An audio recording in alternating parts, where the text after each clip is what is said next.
we've had a brief overview of what wiresmithing is, let's take a look at some of the techniques involved. We'll begin by looking at the basic tools used in wiresmithing. So if you're ready, let's begin. Let's begin looking at some of the tools needed for wiresmithing. We'll start by looking at the tools that you're probably familiar with, the wire wrap tools. Now there's many wire wrap tools, very basic tools that we use. We use flat nose pliers. These are used almost constantly as we're working with wire. We bend it, we can pull wire, we can make adjustments with flat nose pliers. So this seems to be the tool we use quite often. Other tools that we use, of course, wire cutters. When you get your wire, it comes on a spool, very much like this. In order to get it off this spool, we need wire cutters. So this wire cutters come in handy for being able to get the lengths of wire that you need. Something else we use is chain nose pliers, round nose pliers. These are used, chain nose are used to get into those tight spots, to maybe pull some of that wire, maneuver it where you want it. It gets into those places that flat nose pliers just don't get into. Round nose pliers, on the other hand, these are great for making curves, making gentle bends in the wire. Pretty universal tools that we use in wire wrapping and wire smithing. I also like to use a ruler or some type of measuring aid to be able to measure out my wire, to be able to lay things out. I want to be very precise with it. So I have a measuring tape where you can use a ruler. I always suggest to people that not only they get one that measures inches, but also to get one that measures metric as well. We tend to get some very precise measurements, and for some reason metric does such a great job at really getting into that really precise measurement mode. Something also you're probably familiar with is a rawhide mallet. A lot of people like these. These last for quite some time.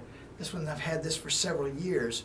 It's good to use when you want to shape something without flattening it or marring up the metal.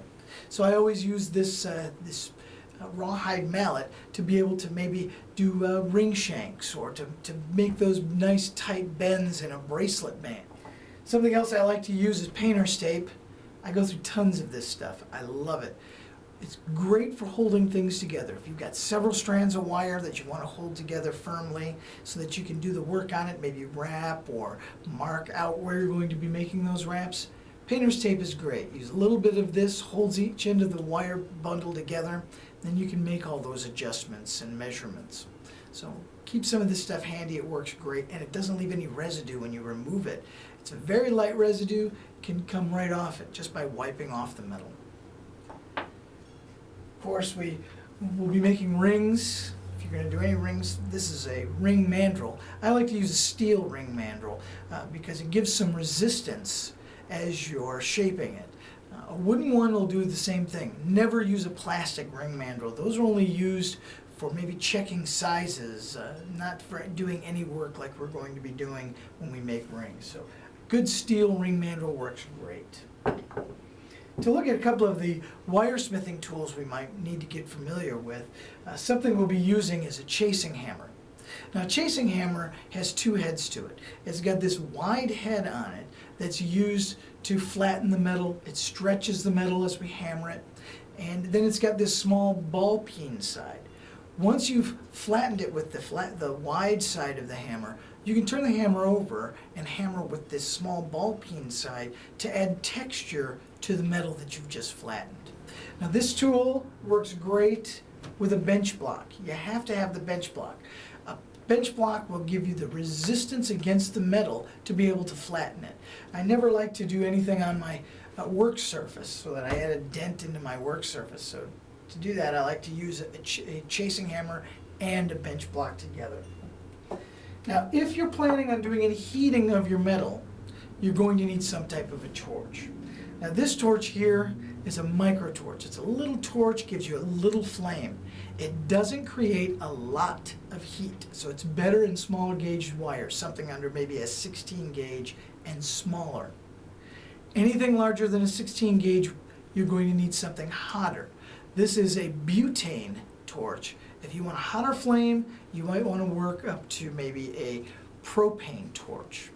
So this is good for heating metal, annealing, doing some fusing. This is really good to work with.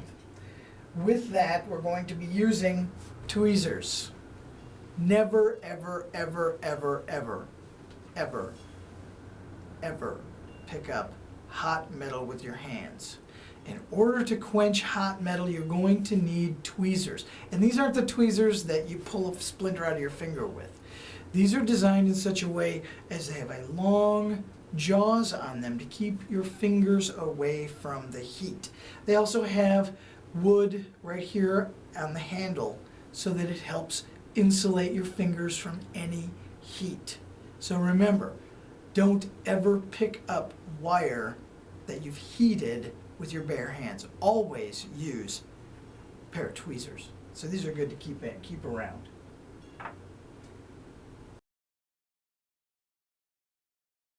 That's only the tip of the iceberg when it comes to wiresmithing. There's so much more to learn. So if you're interested in learning more about wiresmithing or even wire wrapping, please visit our website at www.wiresmithing.com, or you can visit our wire wrap website at www.macjewels.com. Until next time, my name is Jim McIntosh, and always remember, practice, practice, practice.